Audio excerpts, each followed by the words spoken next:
Shalom, selamat pagi dan salam sehat untuk kita sekalian. Mari kita siapkan hati untuk beribadah. Sebelumnya mari kita berdoa. Di pagi ini Tuhan, kami membuka bejana hati kami untuk mendengarkan firman kebenaran-Mu. Ya Roh Kudus, terangi hati kami, supaya kami dapat mengerti firman-Mu itu. Bersabdalah, kami telah setia mendengar. Di dalam nama Tuhan Yesus kami berdoa kepada Bapa di sorga. Amin. Yunus pasal 2 ayat 1 sampai dengan ayat 10, firman Tuhan. Doa ucapan syukur Yunus. Berdoalah Yunus kepada Tuhan Allahnya dari dalam perut ikan itu, katanya. Dalam kesesakanku aku berseru kepada Tuhan, dan Ia menjawab aku. Dari tengah-tengah dunia orang mati aku berteriak, dan Kau dengarkan suaraku. Telah Kau lemparkan aku ke tempat yang dalam, ke pusat lautan. Lalu aku terangkum oleh arus air. Segala gelora dan gelombang-Mu melingkupi aku. Dan aku berkata, telah terusir aku dari hadapan mata-Mu. Mungkinkah aku memandang lagi bait-Mu yang kudus? Segala air telah mengepung aku, mengancam nyawaku. Samudra raya merangkum aku. Lumut lautan membelit kepalaku di dasar gunung-gunung. Aku tenggelam ke dasar bumi. Pintunya terpalang di belakangku untuk selama-lamanya. Karena itulah Engkau naikkan nyawaku dari dalam liang kubur, ya Tuhan Allahku. Ketika jiwaku letih lesuh di dalam aku, teringatlah aku kepada Tuhan, dan sampailah doaku kepadamu ke dalam bait-Mu yang kudus. Mereka yang berpegang teguh pada berhala kesia-siaan, merekalah yang meninggalkan Dia yang mengasihi mereka dengan setia. Tetapi aku, dengan ucapan syukur, akan kupersembahkan korban kepadamu. Apa yang kunasarkan akan kubayar. Keselamatan adalah dari Tuhan. Lalu berfirmanlah Tuhan kepada ikan itu, dan ikan itu pun memuntahkan Yunus ke darat. Demikian firman Tuhan. Amin. Di dalam kesesakan, itu tema kita dalam ibadah pagi ini. Saudara, ketika kita berada di dalam situasi yang sangat genting dan menakutkan, seringkali kita meratapi nasib tidak berdaya dan secara perlahan mulai menjauh dari Tuhan. Padahal ada kalanya Tuhan mengizinkan kita masuk ke dalam lembah kekelaman dalam hidup ini, agar kita mengerti dan sadar bahwa hanya Tuhanlah yang sanggup memberikan kelepasan dan jalan keluar. Perikop dari pembacaan kita, khususnya ayat 9 dalam pembacaan ini, adalah doa ucapan syukur yang dipanjatkan oleh Yunus. Justru bukan pada saat ia berada pada situasi yang enak, tetapi ucapan syukur tersebut dinaikkan ketika ia berada di ujung maut, yaitu suatu keadaan antara hidup dan mati. Seperti ada tertulis, berdoalah Yunus kepada Tuhan Allahnya dari dalam perut ikan itu, katanya. Dalam kesusahanku aku berseru kepada Tuhan, dan Ia menjawab aku. Dari tengah-tengah dunia orang mati aku berteriak, dan Kau dengarkan suaraku. Tetapi aku, dengan ucapan syukur, akan kupersembahkan korban kepadamu. Pasal 2, ayat 1, 2, dan ayat 9 bagian A.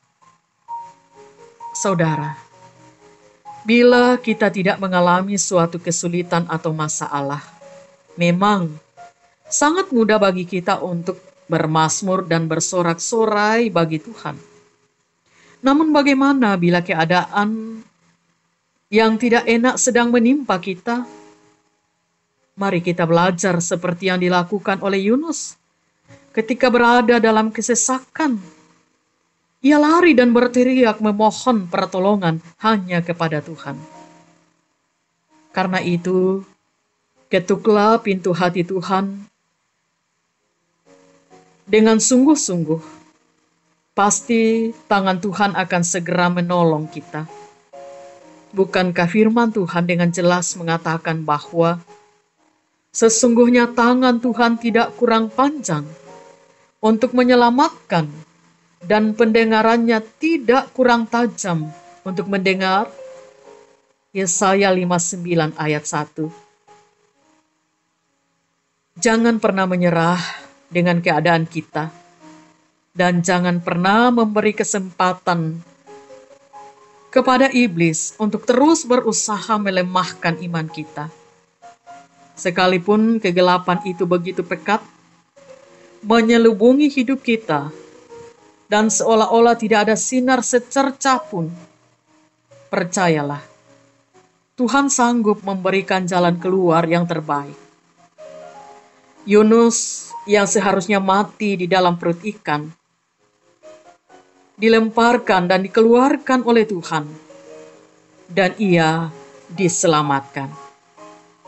Karena itu saudara, katakanlah dengan iman bahwa tidak ada yang mustahil di dalam Tuhan bagi setiap orang yang percaya kepadanya. Terpujilah Tuhan. Amin. Mari kita menaikkan syafaat kita kepada Tuhan dan kita berdoa. Terima kasih Tuhan, Engkau meneguhkan iman percaya kami, bahwa di dalam segala kesesakan, di dalam persoalan dan pergumulan kami, tangan Tuhan selalu terangkat untuk menolong dan mengangkat kami. Lindungi dan lingkupi kami Tuhan selalu, di dalam kami menjalani hidup yang Engkau anugerahkan kepada kami. Khususnya hari ini memulai aktivitas kami mohon pimpinan dan pertolongan Tuhan, menyertai kami bersama-sama dengan anggota keluarga kami, baik yang kami temani di rumah ataupun yang berada di berbagai tempat. Karena pekerjaan, karena pendidikan, Tuhan menolong kami sekalian. Demikian pun Tuhan, di dalam kami mengangkat seluruh tanggung jawab kami, pelayanan, pekerjaan, usaha, dan aktivitas kami lainnya, kami tetap mohon kiranya Tuhan memberkati kami. Sebab tanpa Tuhan, apapun yang kami lakukan tidak akan mungkin membuahkan hasil. Kami mendoakan anak-anak kami Tuhan, di dalam rumah tangga mereka, di dalam pendidikan mereka, di dalam masa muda mereka, di dalam pertumbuhan, kiranya Tuhan memeliharakan. Demikian pun Tuhan kami berdoa, bersyukur untuk perkara-perkara besar yang Tuhan tetap izinkan kami alami dalam kehidupan. Bahkan di tengah berbagai tantangan, ajarkan kami Tuhan untuk tidak pernah berhenti bersyukur, karena sesungguhnya tidak ada alasan bagi setiap orang yang percaya kepada Allah di dalam Kristus untuk berhenti bersyukur. Di tengah pandemi virus corona, kami pun mau mengangkat syukur kepada Tuhan, bahwa Tuhan selalu punya cara untuk semakin memperkuat hubungan kami dengan Tuhan dan bahkan antara sesama kami di tengah keluarga. Kalau selama ini sangat kurang waktu untuk kami berkumpul dengan keluarga, maka justru di saat-saat seperti ini kami boleh menikmati kedekatan dengan anggota keluarga, bahkan kedekatan kami dengan Tuhan. Karena itu Tuhan, teruslah Engkau memberkati kami. Di tengah pandemi virus corona ini, segala usaha tetap dilakukan demi memutuskan penyebaran virus corona itu dengan cepat. Biarlah ketika kami berada di rumah, kami menikmati itu sebagai kesempatan untuk kami bisa menikmati cara Tuhan mengasihi kami. Dan kalau kami keluar, Tuhan pun mengajarkan kami apa yang semestinya kami lakukan sebagai bukti ketaatan kami, bahwa kami pun ikut di dalam mengupayakan pemutusan penyebaran virus corona itu. Para pemimpin kami, aparat keamanan, petugas kesehatan, dokter, para medis tetap kami doakan, relawan yang terdampak virus corona itu, yang sakit, yang berduka cita, yang berada dalam berbagai persoalan dan pergumulan hidup, tetap kami doakan. Yakinkan kami sekalian Tuhan, bahwa di dalam Engkau tidak ada perkara yang mustahil. Dan karena itu kami ingin untuk senantiasa dekat kepadamu. Biarlah ibadah kami dan syafaat kami pagi ini berkenan bagi Tuhan. Kami akan menjalani hari ini. Kiranya kami boleh melewatinya dengan penuh selamat. Tuhan kami muliakan. Inilah doa kami Tuhan, syafaat kami kepadamu. Kami mohon pengampunan-Mu. Berkenanlah Tuhan mendengar. Kami sampaikan semuanya melalui anak-Mu Tuhan Yesus, Juru Selamat kami yang hidup. Amin. Demikian ibadah kita. Selamat beraktivitas. Tuhan Yesus memberkati dan salam sehat.